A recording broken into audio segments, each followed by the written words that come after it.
नमस्कार साथियों, मैं हूं अमित देव शर्मा और आप देख रहे हैं यूट्यूब चैनल द बेस्ट ज्ञान। साथियों, इस साप्ताहिक करंट अफेयर्स का वीडियो है जिसमें 2 जुलाई से 8 जुलाई 2023 तक के प्रश्नों को कवर किया गया है, जिनमें नियुक्तियां, पुरस्कार, दिवस, खेल, आर्थिक, पुस्तकें व लेखक आदि विषयों से संबंधित प्रश्नों को लिया गया है। तो चलिए बिना देर किए हुए वीडियो को शुरू करते हैं और देखते हैं पहला प्रश्न। प्रश्न है, जर्मन लग्जरी कार निर्माता कंपनी ऑडी एजी के सीईओ के रूप में किसे नियुक्त किया गया है? तो सही उत्तर होगा ऑप्शन ए, गर्नोट डॉलनर। तो गर्नोट डॉलनर ऑडी एजी के नए सीईओ बने हैं, जो मॉर्कस ड्यूसमैन का स्थान लेंगे। अगर हम बात करें ऑडी एजी के बारे में, तो इसका मुख्यालय है बवेरिया, जर्मनी में। और ऑडी इंडिया अगर प्रमुख आपसे पूछ लिए जाएं तो यह है बलवीर सिंह ढिल्लो। अगला प्रश्न है, महाराष्ट्र राज्य के उप मुख्यमंत्री के रूप में किसने शपथ ग्रहण की है? तो सही उत्तर होगा ऑप्शन ए, अजीत पवार।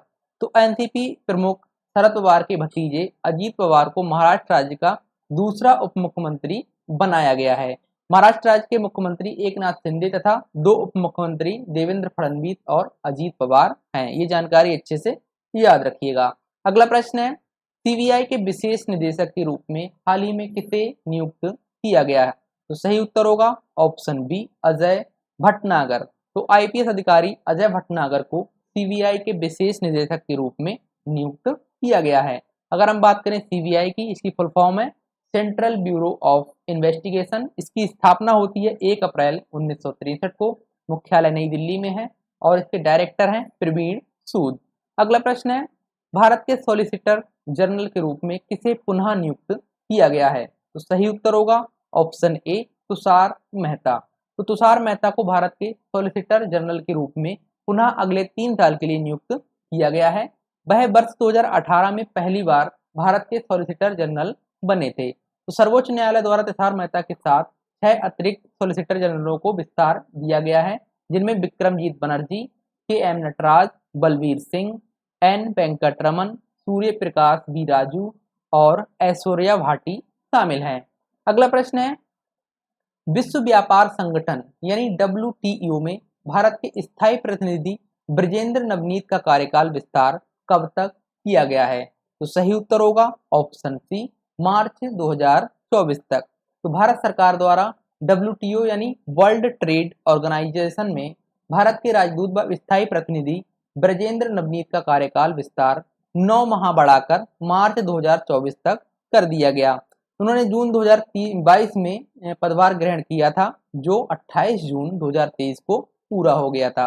अगर हम बात करें डब्ल्यूटीओ की, तो इसकी स्थापना होती है 1 जनवरी 1995 को। मुख्यालय जिनेवा, स्विट्जरलैंड में है और उसके जो महानिदेशक हैं वह हैं नागोजी ओकोंजो इवेला। अगला प्रश्न है, भारतीय स्टेट बैंक के मुख्य वित्तीय अधिकारी यानी सीएफओ के रूप में किसे नियुक्त किया गया है? तो सही उत्तर होगा ऑप्शन ए, कामेश्वर राव कोदावंती। तो एसबीआई ने सीएफओ के रूप में कामेश्वर राव कोदावंती को नियुक्त किया है। वह चरणजीत सुरिंदर सिंह अन्ना का स्थान लेंगे। अन्ना ने सीएफओ पद से अभी हाल ही में इस्तीफा दे दिया है, तो उनकी जगह पर कामेश्वर राव कोदावंती को नियुक्त किया गया है। अगर आपसे पूछ ले एसबीआई के बारे में, तो इसकी स्थापना होती है 1 जुलाई 1955 को एसबीआई के रूप में। वहीं इसका मुख्यालय है मुंबई में और इसके अध्यक्ष हैं दिनेश कुमार खारा। अगला प्रश्न है, कोल इंडिया लिमिटेड के सीएमडी के रूप में हाल ही में किसे नियुक्त किया गया है? तो सही उत्तर होगा ऑप्शन सी, पीएम प्रसाद।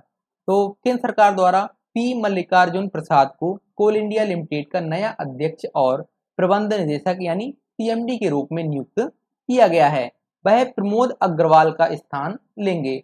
अगर हम बात करें कोल इंडिया लिमिटेड यानी सीआईएल की, तो इसकी स्थापना होती है नवंबर 1975 में और इसका मुख्यालय है कोलकाता में।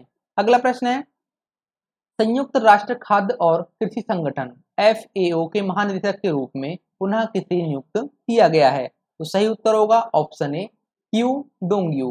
तो जो क्यू डोंग्यू चीन को दूसरी बार एफएओ का महानिदेशक चुना गया है। वह पहली बार वर्ष 2019 में एफएओ के महानिदेशक बने थे। अगर आपसे पूछ लिया जाए एफएओ के बारे में यानी संयुक्त राष्ट्र खाद्य और कृषि संगठन के बारे में, तो इसकी स्थापना होती है 16 अक्टूबर 1945 को और मुख्यालय रोम, इटली में है। अगला प्रश्न है, बीसीसीआई द्वारा किसे सीनियर पुरुष चयन समिति का अध्यक्ष नियुक्त किया गया है? तो सही उत्तर होगा ऑप्शन बी, अजीत अगरकर। तो क्रिकेटर अजीत अगरकर को भारतीय क्रिकेट कंट्रोल बोर्ड यानी बीसीसीआई द्वारा सीनियर पुरुष चयन समिति का अध्यक्ष नियुक्त किया गया। बीसीसीआई के बारे में अगर पूछा जाए तो स्थापना होती है दिसंबर 1928 में, मुख्यालय मुंबई में है और इसके अध्यक्ष हैं वह हैं रोजर बिन्नी। अगला प्रश्न है, राष्ट्रीय साइबर सुरक्षा समन्वयक यानी एनसीएससी के रूप में किसे नियुक्त किया गया है? तो सही उत्तर होगा ऑप्शन ए, एमयू नायर। तो लेफ्टिनेंट जनरल एमयू नायर को राष्ट्रीय सुरक्षा समन्वयक यानी एनसीएससी के रूप में नियुक्त किया गया है। वह लेफ्टिनेंट जनरल राजेश पंत और गुलशन राय के बाद तीसरे साइबर सुरक्षा प्रमुख बने हैं। अगला प्रश्न है, बास्केटबॉल फेडरेशन ऑफ इंडिया यानी बीएफआई का अध्यक्ष किसे चुना गया है? तो सही उत्तर होगा ऑप्शन बी, आधव अर्जुन को। तो आधव अर्जुन को बीएफआई का अध्यक्ष चुना गया है, वह गोविंद राज का स्थान लेंगे। वहीं बीएफआई के महासचिव के रूप में कुलविंदर सिंह गिल को चुना गया है। तो ये आपको अच्छे से याद रखना है। अगर आपसे पूछ लिया जाए बीएफआई के बारे में यानी बास्केटबॉल फेडरेशन ऑफ इंडिया के बारे में, तो इसकी स्थापना 1950 में होती है और इसका मुख्यालय नई दिल्ली में है।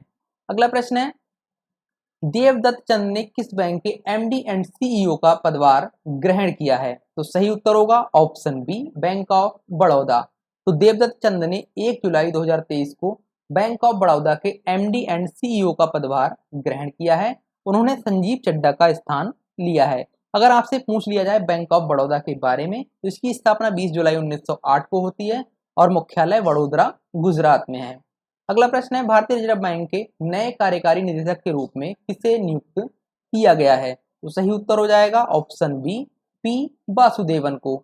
तो आरबीआई द्वारा 6 जुलाई 2023 को पी वासुदेवन को अपना नया कार्यकारी निदेशक नियुक्त किया गया। अगर आपसे पूछ ले आरबीआई के बारे में, तो स्थापना इसकी होती है 1 अप्रैल 1935 को, मुख्यालय मुंबई में है और गवर्नर वर्तमान में है शक्तिकांत दास। अगला प्रश्न है, वित्तीय नियोजन मानक बोर्ड यानी एफपीएसबी के सीईओ के रूप में किसे नियुक्त किया गया है? तो सही उत्तर हो जाएगा ऑप्शन ए, कृष्ण मिश्रा। तो कृष्ण मिश्रा को भारत के वित्तीय मानक बोर्ड यानी एफपीएसबी के सीईओ के रूप में नियुक्त किया गया है। वह 1 अगस्त 2023 से अपना पदभार ग्रहण करेंगे। अगला प्रश्न है, यूके इंडिया अवार्ड्स में global Indian icon of the year award से किस भारतीय को सम्मानित किया गया है? तो सही उत्तर हो जाएगा ऑप्शन सी, एमसी मैरीकॉम। तो मुक्केबाज एमसी मैरीकॉम को यूके इंडिया अवार्ड्स में global Indian icon of the year award से सम्मानित किया गया है। साथियों, काफी महत्वपूर्ण प्रश्न है, अच्छे से याद रखिएगा। आपको बता दें साथियों कि जो ये डेली करंट अफेयर्स है जो आप अभी देख रहे हैं विस्तार पूर्वक, ये साप्ताहिक करंट अफेयर्स है। इसी तरह से डेली करंट अफेयर्स हम लोग प्रोवाइड करवाते हैं। उसके लिए करंट अफेयर मेंबरशिप प्रोग्राम चलाया जा रहा है, तो उसमें आप जुड़ सकते हैं। बहुत ही मामूली सी फीस है, 1 साल के लिए 199 रुपए। ठीक है, तो अधिक जानकारी के लिए इसका लिंक जो है वो डिस्क्रिप्शन में मैंने दे दिया है, वहां से चेक कर सकते हैं। और हाँ, जून 2023 माह की करंट अफेयर्स आ गई है, जो कि बहुत ही विस्तार पूर्वक से दी गई है और अलग अलग सेक्शन में बांटा गया है। जैसे दिवस अलग होंगे, नियुक्तियां अलग होंगी, खेल का अलग होगा, तो सभी सेक्शन वाइज एकदम बांट दिया गया है, जो कि आपकी परीक्षा के लिए काफी महत्वपूर्ण होगा और आपके पढ़ने के लिए बहुत ही आसानी होगी। तो चलिए, ये आप ले लीजिएगा, इसका भी डिस्क्रिप्शन में लिंक दिया हुआ है। देखते हैं अगला प्रश्न, पेन पिंटर पुरस्कार 2023 से हाल ही में किसे सम्मानित किया गया है? तो सही उत्तर हो जाएगा ऑप्शन बी, माइकल रोसेन। तो बाल लेखक और प्रदर्शन कवि माइकल रोसेन, जो कि ब्रिटेन के हैं, को पेन पिंटर अवार्ड 2023 से सम्मानित किया गया है। यह पुरस्कार यूनाइटेड किंगडम, आयरलैंड या राष्ट्रमंडल से आने वाले लेखकों को प्रदान किया जाता है।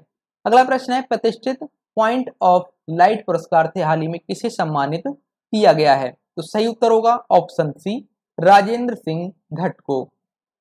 तो अविभाजित भारतीय पूर्व सैनिक संघ के संस्थापक राजेंद्र सिंह धट को उनकी असाधारण सेवा और ब्रिटिश भारतीय युद्ध के दिग्गजों को एक साथ लाने के अथक प्रयासों के लिए पॉइंट ऑफ लाइट पुरस्कार से सम्मानित किया गया है।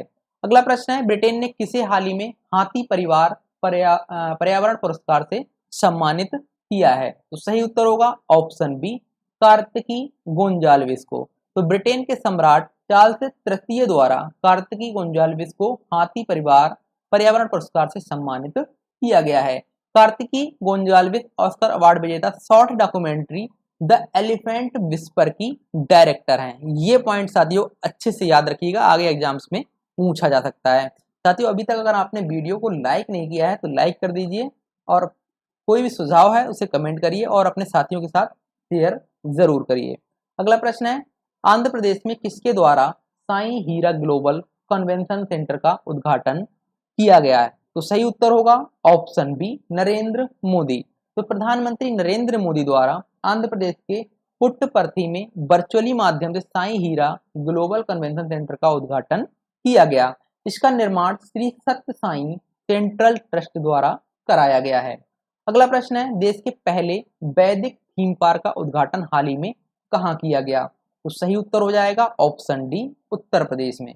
तो उत्तर प्रदेश के नोएडा में देश के पहले वैदिक थीम पार्क का उद्घाटन राज्य के मुख्यमंत्री योगी आदित्यनाथ द्वारा किया गया। इसका नाम वेद वन पार्क रखा गया है। अगर इसकी लागत आपसे पूछ ले तो इस पार्क की लागत लगभग 27 करोड़ रुपए है। अगला प्रश्न है, हाल ही में वैश्विक शांति सूचकांक 2023 में भारत कौन से स्थान पर रहा है? तो सही उत्तर होगा ऑप्शन बी, 126वें स्थान पर। तो Institute for Economic and Peace द्वारा हाल ही में जारी वैश्विक शांति सूचकांक 2023 में 163 देशों में भारत 126वें स्थान पर रहा है। अगर आपसे पूछ लिया जाए शीर्ष पर, तो वहीं शीर्ष पर आइसलैंड रहा है। तथा सबसे आसान देश अगर आपसे पूछ ले तो ये 5वीं बार अफगानिस्तान रहा है, जो कि 163वें स्थान पर है। तो अगर शीर्ष 5 देशों की बात करें तो इसमें पहले स्थान पर है आइसलैंड, दूसरे स्थान पर है डेनमार्क, तीसरे स्थान पर है आयरलैंड और चौथे स्थान पर है न्यूजीलैंड। वहीं 5वें स्थान पर आपका है ऑस्ट्रिया। और सबसे निम्न देश अगर आपसे पूछ लिया जाए तो 163वें स्थान पर कौन सा देश है? अफगानिस्तान। हाँ, अगर आपसे ये पूछ लिया जाए कि भारत वर्ष 2022 में कौन से स्थान पर था, तो भारत वर्ष 2022 में 135वें स्थान पर रहा था। इंडेक्स का ये 17वां संस्करण था। ये भी अच्छे से याद रखना है। अगला प्रश्न है, हाल ही में किसके द्वारा पहले बहुराष्ट्रीय अभ्यास तरंग शक्ति का आयोजन किया जाएगा? तो सही उत्तर होगा ऑप्शन ए, भारतीय वायुसेना द्वारा। तो भारतीय वायुसेना द्वारा अक्टूबर-नवंबर 2023 के दौरान तरंग शक्ति नामक अपने पहले बहुराष्ट्रीय हवाई अभ्यास की मेजबानी की जाएगी, जिसका आयोजन राजस्थान में होगा। अगर आपसे पूछ ले भारतीय वायुसेना के बारे में, तो इसकी स्थापना होती है 1932 में, मुख्यालय नई दिल्ली में है और अध्यक्ष हैं BR चौधरी। अगला प्रश्न है, भारत और किस देश की नौसेना के मध्य समुद्री अभ्यास जिमेक्स शुरू हुआ है? तो सही उत्तर होगा ऑप्शन बी, जापान। तो द्विपक्षीय नौसैनिक अभ्यास जिमेक्स के 7वें संस्करण का आयोजन भारत और जापान की नौसेना के मध्य 5 जुलाई 2023 को शुरू हुआ है, जो 10 जुलाई 2023 तक चलेगा। यह अभ्यास विशाखापत्तनम में आयोजित किया जा रहा है। साथियों ये अच्छे से याद रखिएगा कि इस जो अभ्यास का आयोजन है वह कहाँ किया जा रहा है, तो ये विशाखापत्तनम में आयोजित किया जा रहा है। अगर आपसे पूछ ले भारतीय नौसेना के बारे में, तो इसकी स्थापना होती है 26 जनवरी 1950 को, मुख्यालय नई दिल्ली में है और इसके अध्यक्ष हैं एडमिरल R हरिकुमार। अगला प्रश्न है, भारतीय नौसेना द्वारा किस देश की नौसेना के मध्य सेल्वेक्स नामक अभ्यास का आयोजन किया गया? तो सही उत्तर होगा ऑप्शन बी, अमेरिका। तो भारतीय नौसेना द्वारा अमेरिकी नौसेना के साथ मिलकर सेल्वेक्स नामक अभ्यास का आयोजन केरल के कोच्चि में किया गया। अभ्यास का यह 7वां संस्करण था।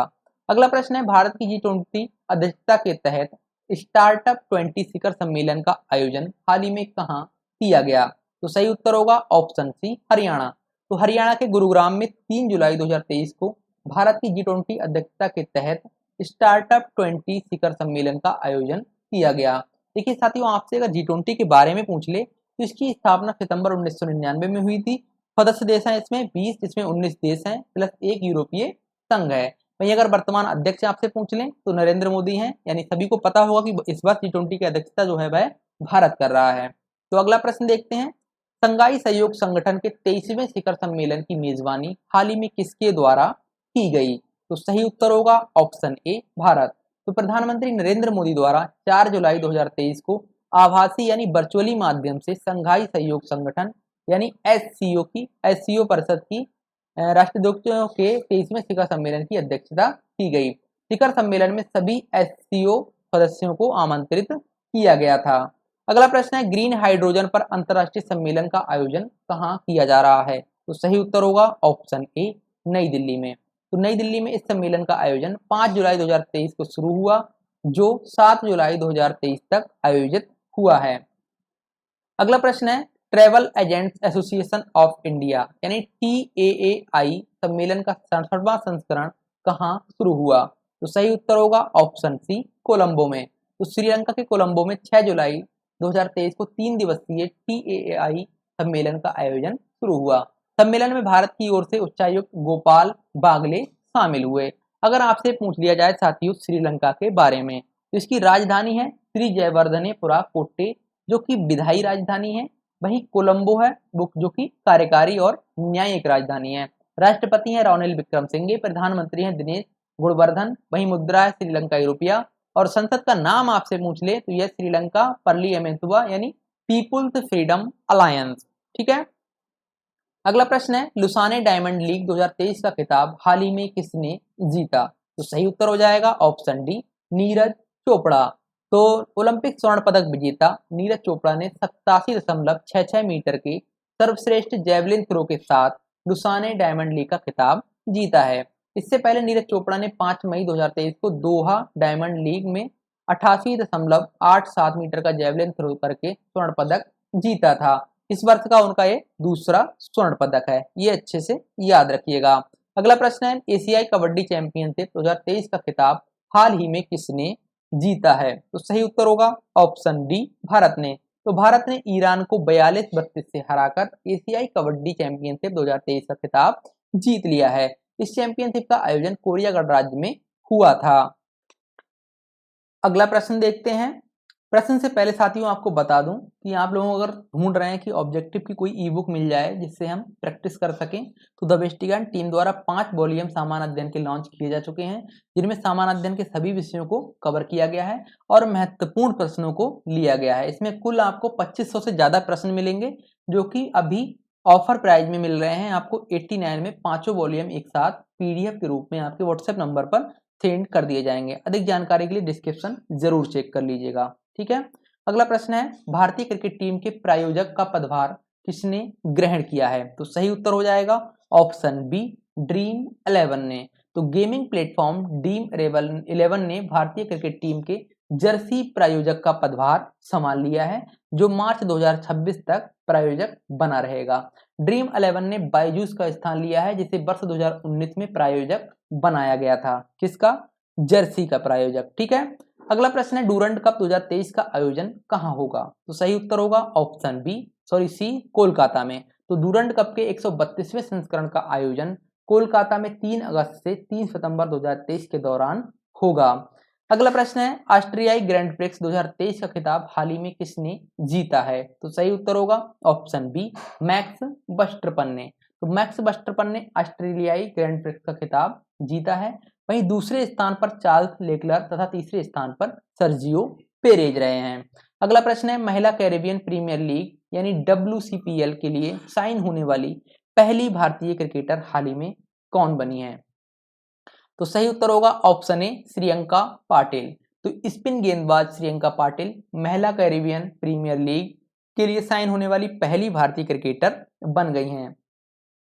Shriyanka Patil Guyana Amazon warriors team का हिस्सा बनी है। अगला प्रश्न है, भारतीय महिला क्रिकेट टीम में चयनित होने वाली असम की पहली महिला हाल ही में कौन बनी है? अब इस प्रश्न का सही उत्तर होगा ऑप्शन ए, उमा छेत्री। साथियों काफी महत्वपूर्ण प्रश्न है, अच्छे से याद रखिएगा।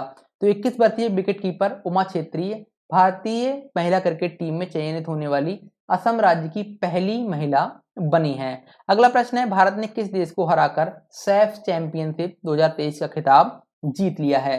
तो सही उत्तर होगा ऑप्शन डी, कुवैत। तो भारतीय फुटबॉल टीम ने कुवैत की टीम को 5-4 से हराकर 9वीं बार सैफ चैंपियनशिप का खिताब जीता है। फाइनल मैच बेंगलुरु के श्री कांताराव स्टेडियम में खेला गया। अगला प्रश्न है, वर्ष 2022-23 के लिए AIFF महिला फुटबॉलर ऑफ द ईयर के रूप में किसे चुना गया है। तो सही उत्तर होगा ऑप्शन ए मनीषा कल्याण। तो फुटबॉलर मनीषा कल्याण को वर्ष 2022-23 के लिए AIFF महिला फुटबॉलर ऑफ द ईयर के रूप में नामित किया गया है। वहीं फुटबॉलर ललियाना जुआला चांगटे को वर्ष 2022-23 के लिए AIFF पुरुष फुटबॉलर ऑफ द ईयर के रूप में नामित किया गया है। अगर आपसे पूछ ले AIFF के बारे में तो इसकी फुल फॉर्म होती है ऑल इंडिया फुटबॉल फेडरेशन। स्थापना होती है 23 जून 1937 को, मुख्यालय नई दिल्ली में है और इसके वर्तमान अध्यक्ष आपसे पूछ लें तो यह है कल्याण चौबे। अगला प्रश्न है तीरंदाज प्रियांश और अवनीत कौर की जोड़ी ने विश्व युवा तीरंदाजी चैंपियनशिप में कौन सा पदक जीता है? तो सही उत्तर होगा ऑप्शन बी स्वर्ण पदक। तो आयरलैंड में आयोजित विश्व युवा तीरंदाजी चैंपियनशिप में जूनियर मिश्रित स्पर्धा के कंपाउंड इवेंट में इजराइल को हराकर भारतीय तीरंदाज जोड़ी प्रियांश और अवनीत कौर ने स्वर्ण पदक जीता है। अगला प्रश्न है प्रधानमंत्री नरेंद्र मोदी द्वारा किस राज्य से राष्ट्रीय सिकल सेल एनीमिया उन्मूलन मिशन की शुरुआत की गई है? साथियों काफी महत्वपूर्ण प्रश्न है। एक मिशन शुरू किया गया है किसके लिए? राष्ट्रीय सिकल सेल एनीमिया के उन्मूलन के लिए। तो इसे याद रखिएगा कहां से शुरुआत की गई है। ऑप्शन बी सही होगा मध्य प्रदेश से। तो 1 जुलाई 2023 को प्रधानमंत्री नरेंद्र मोदी द्वारा मध्य प्रदेश के शहडोल जिले से राष्ट्रीय सिकल सेल एनीमिया उन्मूलन मिशन की शुरुआत की गई है। तो इस मिशन का लक्ष्य है 2047 तक सिकल सेल एनीमिया को खत्म करना। साथियों आगे एग्जाम्स में यह प्रश्न बन सकता है, तो अच्छे से आप याद रखिएगा। मिशन कब तक है? तो 2047 तक है। कहाँ शुरू किया गया है? तो मध्य प्रदेश के शहडोल जिले से। कब शुरू किया गया है? तो ये 1 जुलाई 2023 को। किसके द्वारा? प्रधानमंत्री नरेंद्र मोदी द्वारा। अगला प्रश्न है दुष्कर्म पीड़ित नाबालिग लड़कियों के लिए मिशन वात्सल्य योजना की शुरुआत हाल ही में किसके द्वारा की गई? तो सही उत्तर होगा ऑप्शन बी स्मृति ईरानी द्वारा। तो इस योजना के तहत दुष्कर्म पीड़ित नाबालिग लड़कियों के गर्भवती होने पर परिवार के द्वारा उनका परित्याग करने पर उन नाबालिगों को रहने के लिए आश्रय, खाने के लिए भोजन और कानूनी सहायता प्रदान की जाएगी। किसके तहत? इस योजना के तहत। तो इस योजना का प्रमुख उद्देश्य उन गर्भवती नाबालिग पीड़ितों के लिए संस्थागत और वित्तीय सहायता सुनिश्चित करना है जिनके पास स्वयं की देखभाल करने का कोई साधन नहीं है। तो साथियों अच्छे से याद रखिएगा मिशन वात्सल्य योजना किसके द्वारा शुरू की गई है? स्मृति ईरानी द्वारा, जो कौन है? महिला एवं बाल विकास मंत्री। अगला प्रश्न है किस राज्य सरकार द्वारा प्रधानमंत्री जन आरोग्य योजना के तहत बीमा राशि को दोगुना कर दिया गया है? तो सही उत्तर होगा ऑप्शन डी गुजरात। तो गुजरात सरकार द्वारा प्रधानमंत्री जन आरोग्य योजना के तहत बीमा राशि को 5 लाख से बढ़ाकर 10 लाख कर दिया गया है। तो प्रधानमंत्री जन आरोग्य योजना की अगर शुरुआत आपसे पूछ ले तो 23 सितंबर 2018 को हुई थी। अच्छे से याद रखिएगा। अगला प्रश्न है किस मंत्रालय द्वारा राज्यों में अग्निशमन सेवाओं के विस्तार और आधुनिकीकरण की योजना शुरू की गई है? तो सही उत्तर होगा ऑप्शन बी गृह मंत्रालय द्वारा। तो इस योजना के लिए गृह मंत्रालय द्वारा 500 करोड़ रुपए का आवंटन किया गया है। इसका प्रमुख उद्देश्य राज्यों में अग्निशमन सेवाओं का विस्तार करना है। अगला प्रश्न है कौन सा भारतीय बैंक दुनिया का चौथा सबसे मूल्यवान बैंक बन गया है? तो सही उत्तर होगा ऑप्शन सी HDFC बैंक। तो HDFC लिमिटेड के HDFC बैंक में विलय के बाद HDFC बैंक दुनिया का चौथा सबसे मूल्यवान बैंक बन गया है। वही दुनिया का सबसे मूल्यवान बैंक आपसे पूछ लिया जाए तो ये अमेरिका का JP मॉर्गन बैंक है। ठीक है। तो अगर हम बात करें HDFC के बैंक के बारे में तो इसकी स्थापना होती है 1994 में, मुख्यालय मुंबई में है और इसके MD हैं शशिधर जगदीशन। अगला प्रश्न है मार्च 2023 के अंत तक भारत का विदेशी ऋण कितना हो गया? तो सही उत्तर होगा ऑप्शन ए 624.7 बिलियन डॉलर। साथियों मार्च 2023 के अंत तक भारत का जो विदेशी ऋण है वह 624.7 बिलियन डॉलर हो गया है। ठीक है। 30 जून 2023 को RBI द्वारा जारी आंकड़ों के अनुसार मार्च 2023 के अंत तक भारत का विदेशी ऋण 624.7 बिलियन डॉलर हो गया। इससे पहले मार्च 2022 के अंत तक भारत का विदेशी ऋण 619.1 बिलियन डॉलर था। अगला प्रश्न है चिखलो कालो उत्सव का आयोजन हाल ही में किस राज्य में हुआ? तो सही उत्तर होगा ऑप्शन ए गोवा में। तो गोवा में चिखलो कालो उत्सव यानी कीचड़ उत्सव मनाया गया। इस उत्सव में कीचड़ को एक दूसरे पर उछाला जाता है। इस तरह से ये उत्सव मनाया जाता है। अगला प्रश्न है, इसरो द्वारा चंद्रयान 3 को कब लॉन्च किया जाएगा? साथियों बहुत ही महत्वपूर्ण प्रश्न है, स्किप नहीं करना है, सभी बिंदुओं पर हम चर्चा करेंगे। तो इसरो द्वारा चंद्रयान 3 को कब लॉन्च किया जाएगा? तो सही उत्तर हो जाएगा 14 जुलाई 2023 को। तो इसरो द्वारा चंद्रयान 3 को लॉन्चिंग व्हीकल LBM 3 के माध्यम से 14 जुलाई 2023 को आंध्र प्रदेश के श्रीहरिकोटा स्थित सतीश धवन अंतरिक्ष केंद्र से लॉन्च किया जाएगा। बहुत अच्छे से याद रखना है, लॉन्चिंग व्हीकल का नाम क्या है? तो LBM 3। ठीक है, कब लॉन्च किया जाएगा? 14 जुलाई 2023 को। कहां से? श्रीहरिकोटा स्थित सतीश धवन अंतरिक्ष केंद्र से। तो इसरो अध्यक्ष एस सोमनाथ के अनुसार चंद्रयान 3 चंद्रमा की सतह पर 23 या 24 अगस्त 2023 को सॉफ्ट लैंडिंग की कोशिश करेगा। इस अभियान की कुल लागत अगर हम पूछ ले तो 651 करोड़ रुपए है। अति महत्वपूर्ण में अगर आप देखें तो चंद्रयान 3 की सफल लैंडिंग के बाद भारत चंद्रमा पर लैंडर उतारने वाला चौथा देश बन जाएगा। भारत से पहले अमेरिका, चीन और रूस चंद्रमा पर अपने स्पेस क्राफ्ट उतार चुके हैं।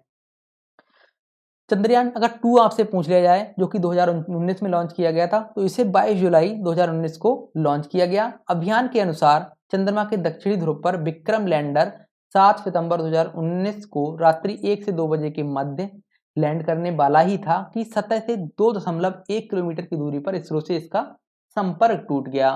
तो इस अभियान की कुल लागत आपसे पूछ ले तो 978 करोड़ रुपए थी, किसकी? चंद्रयान 2 की। अब बात कर लेते हैं इसरो की। तो इसरो की अगर आपसे फुल फॉर्म पूछ ली जाए तो इसकी फुल फॉर्म है इंडियन स्पेस रिसर्च ऑर्गेनाइजेशन। स्थापना होती है 15 अगस्त 1969 को। इसके संस्थापक हैं विक्रम साराभाई। मुख्यालय बेंगलुरु में है और अभी वर्तमान अध्यक्ष हैं एस सोमनाथ, यानी डॉक्टर एस सोमनाथ। अगला प्रश्न है, भारत की पहली पुलिस ड्रोन यूनिट हाल ही में कहां लॉन्च की गई है? तो सही उत्तर होगा ऑप्शन बी, चेन्नई में। तो ग्रेटर चेन्नई में चेन्नई सिटी पुलिस द्वारा 29 जून को विशाल क्षेत्रों पर हवाई निगरानी व आपराधिक गतिविधियों का तत्काल पता लगाने के उद्देश्य से पुलिस ड्रोन यूनिट को लॉन्च किया गया है। इसे पुलिस महानिदेशक तथा पुलिस बल के प्रमुख शैलेंद्र बाबू द्वारा लॉन्च किया गया। अगला प्रश्न है, देश के किस राज्य में भारत का सबसे बड़ा नेचुरल आर्क खोजा गया? तो सही उत्तर होगा ऑप्शन ए, ओडिशा में। तो भारतीय भूवैज्ञानिक सर्वेक्षण यानी GSI की इकाई द्वारा ओडिशा में भारत का सबसे बड़ा नेचुरल आर्क खोजा गया। यह आधार पर 30 मीटर लंबा तथा 20 मीटर ऊंचा है तथा इसकी ऊंचाई 7 मीटर तथा चौड़ाई 15 मीटर है। अगला प्रश्न है, सुपरमार्केट में पतली प्लास्टिक थैलियों पर प्रतिबंध लगाने वाला दुनिया का पहला देश हाल ही में कौन सा बना है? तो सही उत्तर होगा ऑप्शन डी, न्यूजीलैंड। तो न्यूजीलैंड अपने सुपरमार्केट में पतली प्लास्टिक थैलियों के उपयोग पर प्रतिबंध लगाने वाला विश्व का पहला देश बन गया है। न्यूजीलैंड की बात करें तो राजधानी वेलिंगटन में है, मुद्रा डॉलर है, प्रधानमंत्री क्रिस हिपकिंस हैं। ठीक है, क्रिस हिपकिंस। अगला प्रश्न है, संसद का मानसून सत्र कब से कब तक चलेगा? तो सही उत्तर हो जाएगा ऑप्शन बी, 20 जुलाई से 11 अगस्त 2023 तक। तो केंद्रीय संसदीय कार्य मंत्री प्रहलाद जोशी द्वारा दी गई जानकारी के अनुसार संसद का मानसून सत्र 20 जुलाई से 11 अगस्त 2023 तक चलेगा। इस सत्र में कुल 17 बैठकें होंगी। अगला प्रश्न है, किस राज्य के इतवारी रेलवे स्टेशन का नाम बदलकर नेताजी सुभाष चंद्र बोस के नाम पर रखे जाने की घोषणा की गई है? तो सही उत्तर होगा ऑप्शन डी, महाराष्ट्र। तो महाराष्ट्र सरकार द्वारा नागपुर जिले के इतवारी स्टेशन का नाम बदलकर नेताजी सुभाष चंद्र बोस के नाम पर रखे जाने की घोषणा की गई है। अगला प्रश्न है, देश का कौन सा राज्य इलेक्ट्रॉनिक निर्यात के मामले में शीर्ष पर रहा है? तो सही उत्तर होगा ऑप्शन डी, तमिलनाडु। तो तमिलनाडु इलेक्ट्रॉनिक सामान निर्यात में उत्तर प्रदेश को पछाड़कर शीर्ष पर रहा है। वहीं दूसरे, तीसरे और चौथे स्थान पर क्रमशः उत्तर प्रदेश, कर्नाटक और महाराष्ट्र रहा है। ये भी आपको अच्छे से याद रखना है। साथियों, अगर जरा सा भी वीडियो आपको इंपॉर्टेंट लग रहा हो, मेरी मेहनत अच्छी लग रही हो, तो वीडियो को लाइक जरूर करिएगा और इसे कम से कम एक फ्रेंड के साथ जरूर शेयर करिएगा। और अगर आपको कोई सुझाव है तो उसे कमेंट कर दीजिएगा। अगला प्रश्न है, प्रधानमंत्री नरेंद्र मोदी द्वारा अमृत काल को क्या नाम दिया गया है? तो सही उत्तर होगा ऑप्शन सी, कर्तव्य काल। तो प्रधानमंत्री नरेंद्र मोदी ने 4 जुलाई 2023 को घोषणा की कि भारत की आजादी के अगले 25 वर्ष कर्तव्य काल होने जा रहे हैं। क्योंकि देश अपने कर्तव्यों को सर्वोच्च प्राथमिकता दे रहा है। तो वर्ष 2021 में 75वें स्वतंत्रता दिवस समारोह के दौरान प्रधानमंत्री मोदी द्वारा पहली बार अमृत काल का जिक्र किया गया था। आजादी के अगले 25 वर्ष को कर्तव्य काल का नाम दिया गया है, ये अच्छे से याद रखिएगा। अगला प्रश्न है, केंद्रीय मंत्रिमंडल द्वारा डिजिटल व्यक्तिगत डेटा संरक्षण विधेयक 2023 को मंजूरी दी गई है। इसमें नियम तोड़ने वाली कंपनी पर कितना जुर्माना लगाया जा सकता है? तो सही उत्तर होगा ऑप्शन सी, 250 करोड़। तो इस विधेयक को केंद्रीय मंत्रिमंडल ने 5 जुलाई 2023 को मंजूरी दी है, जो 20 जुलाई 2023 से शुरू हो रहे संसद के मानसून सत्र में पेश किया जाएगा। कानून बनने के बाद यह विधेयक लोगों को व्यक्तिगत डेटा सुरक्षित करने का अधिकार देगा। विधेयक में प्रावधान है, जो कंपनी नियम तोड़ेगी उस पर अधिकतम 250 करोड़ रुपए तक का जुर्माना लगाया जा सकता है। अगला प्रश्न है, भारत की 6G अलायंस हाल ही में किसके द्वारा लॉन्च किया गया? तो सही उत्तर होगा ऑप्शन ए, अश्वनी वैष्णव। तो केंद्रीय संचार, रेलवे, इलेक्ट्रॉनिक व IT मंत्री अश्वनी वैष्णव द्वारा 3 जुलाई 2023 को भारत 6G अलायंस को लॉन्च किया गया। यह एक सोसाइटी है जिसके अध्यक्ष NG सुब्रमण्यम बने हैं। इसका उद्देश्य जो है वह 6G को व्यवस्थित तरीके से आगे बढ़ाना है। अगला प्रश्न है, संघाई सहयोग संगठन यानी SCO का 9वां स्थायी सदस्य देश हाल ही में कौन सा बना है? तो सही उत्तर हो जाएगा ऑप्शन बी, ईरान। तो ईरान SCO का 9वां स्थायी सदस्य देश बन गया है। साथियों, अभी तक आपको पता होगा कि अभी तक जो संघाई सहयोग संगठन है उसके 8 सदस्य देश थे, लेकिन 9वां अब कौन सा बन गया है? ईरान। अगर आपसे पूछ लिया SCO के बारे में, स्थापना इसकी 2001 में होती है, मुख्यालय बीजिंग चीन में है और सदस्य देश 9 हैं, जो कि कौन कौन से हैं देख लीजिएगा। भारत, चीन, तजाकिस्तान, कजाकिस्तान, किर्गिस्तान, रूस, उज्बेकिस्तान, पाकिस्तान और अभी 9वां बना है कौन सा? ईरान। महासचिव हैं झांग मिंग, जो कि चीन के हैं। अगला प्रश्न है, राष्ट्रीय अनुसूचित जनजाति आयोग यानी NCST के अध्यक्ष ने हाल ही में अपने पद से इस्तीफा दिया है, उनका नाम क्या है? तो सही उत्तर होगा ऑप्शन ए, हर्ष चौहान। तो हर्ष चौहान NCST के अध्यक्ष थे, जिन्होंने हाल ही में अपने पद से इस्तीफा दे दिया है। तो अगर बात करें NCST के बारे में, तो इसकी स्थापना फरवरी 2004 को हुई थी, संविधान की धारा 338A के द्वारा। यह एक संवैधानिक निकाय है। क्या? NCST यानी राष्ट्रीय अनुसूचित जनजाति आयोग। अच्छे से याद रखिएगा। अगला प्रश्न है, भारत के पहले सहकारी संचालित सैनिक स्कूल की आधारशिला कहाँ रखी गई? तो सही उत्तर होगा ऑप्शन ए, गुजरात में। तो गुजरात के मेहसाणा में देश के पहले सहकारी संचालित सैनिक स्कूल की आधारशिला केंद्रीय गृह मंत्री अमित शाह द्वारा रखी गई। अगला प्रश्न देखते हैं, तमीम इकबाल ने हाल ही में अंतर्राष्ट्रीय क्रिकेट से संन्यास लेने की घोषणा की है, वह किस देश के हैं? तो इस प्रश्न का सही उत्तर हो जाएगा ऑप्शन बी, बांग्लादेश। तो बांग्लादेश के बल्लेबाज व पूर्व कप्तान तमीम इकबाल ने हाल ही में अंतर्राष्ट्रीय क्रिकेट से संन्यास ले लिया है। इसकी घोषणा उनके द्वारा 6 जुलाई 2023 को की गई। अगला प्रश्न है, विश्व खेल पत्रकारिता दिवस किस तिथि को मनाया जाता है? तो सही उत्तर होगा ऑप्शन सी, 2 जुलाई को। तो खेल प्रचार के लिए खेल पत्रकारों की सेवाओं को चिन्हित करने के उद्देश्य से प्रत्येक वर्ष 2 जुलाई को यह दिवस मनाया जाता है। अगला प्रश्न है, अंतर्राष्ट्रीय प्लास्टिक बैग मुक्त दिवस किस तिथि को मनाया जाता है? तो सही उत्तर होगा ऑप्शन बी, 3 जुलाई को। तो प्लास्टिक बैग के उपयोग से पर्यावरण को होने वाले नुकसान के बारे में जागरूकता फैलाने के उद्देश्य से प्रत्येक वर्ष 3 जुलाई को अंतर्राष्ट्रीय प्लास्टिक बैग मुक्त दिवस मनाया जाता है। पहली बार यह दिवस वर्ष 2008 में मनाया गया था। अगला प्रश्न है, चार्टर्ड अकाउंटेंट्स दिवस किस तिथि को मनाया जाता है? तो सही उत्तर होगा ऑप्शन ए, 1 जुलाई को। Institute of chartered account of India यानी ICAI की स्थापना 1 जुलाई 1949 को हुई थी। इसी की स्थापना की याद में प्रत्येक वर्ष 1 जुलाई को चार्टर्ड अकाउंटेंट्स डे यानी दिवस के रूप में मनाया जाता है। वर्ष 2023 की थीम है वित्तीय उत्कृष्टता को सशक्त बनाना। अगला प्रश्न है, अंतर्राष्ट्रीय सहकारिता दिवस किस तिथि को मनाया जाता है? तो सही उत्तर होगा ऑप्शन सी, 1 जुलाई को। तो सहकारिता आंदोलन के योगदान को उजागर करने के उद्देश्य से प्रत्येक वर्ष जुलाई माह के पहले शनिवार को अंतर्राष्ट्रीय सहकारिता दिवस के रूप में मनाया जाता है, जो इस वर्ष 1 जुलाई को मनाया गया। वर्ष 2023 की थीम है सतत विकास के लिए सहकारिता। अगला प्रश्न है, अंतर्राष्ट्रीय संसदीय दिवस किस तिथि को मनाया जाता है? तो सही उत्तर होगा ऑप्शन ए 30 जून को। तो अंतर संसदीय संघ यानी आईपीओ की स्थापना के उपलक्ष्य में प्रत्येक वर्ष 30 जून को अंतर्राष्ट्रीय संसदीय दिवस मनाया जाता है। अगर हम बात करें आईपीओ की तो इसकी स्थापना होती है 30 जून 1889 को। वही मुख्यालय जिनेवा स्विट्जरलैंड में है और वर्ष 2023 की थीम है ग्रह के लिए संसद। अगला प्रश्न है विश्व यूएफओ दिवस किस तिथि को मनाया जाता है? तो सही उत्तर हो जाएगा ऑप्शन ए 2 जुलाई को। अगला प्रश्न है विश्व जूनोसिस दिवस किस तिथि को मनाया जाता है? तो इसका उत्तर होगा ऑप्शन बी 6 जुलाई। तो जूनोटिक रोगों के बारे में जागरूकता बढ़ाने व फ्रांसीसी जीव विज्ञानी लुई पास्चर की उपलब्धियों का सम्मान करने के लिए प्रत्येक वर्ष 6 जुलाई को विश्व जूनोसिस दिवस मनाया जाता है। अगला प्रश्न है किस राज्य के पूर्व डिप्टी स्पीकर वीर देविंदर सिंह का हाल ही में देहांत हो गया? तो सही उत्तर होगा इसका ऑप्शन सी पंजाब। तो जो वीर देविंदर सिंह थे ये पंजाब संसद के उपाध्यक्ष, वो पंजाब विधानसभा के उपाध्यक्ष थे जिनका अभी हाल ही में देहांत हो गया। अगला प्रश्न है अमेरिकी अभिनेता एलन आर्किन का हाल ही में देहांत हो गया, उन्हें किस वर्ष ऑस्कर अवार्ड से सम्मानित किया गया था? तो सही उत्तर होगा ऑप्शन सी 2007 में। तो वर्ष 2007 में उन्हें सर्वश्रेष्ठ सहायक अभिनेता के लिए ऑस्कर अवार्ड प्रदान किया गया था।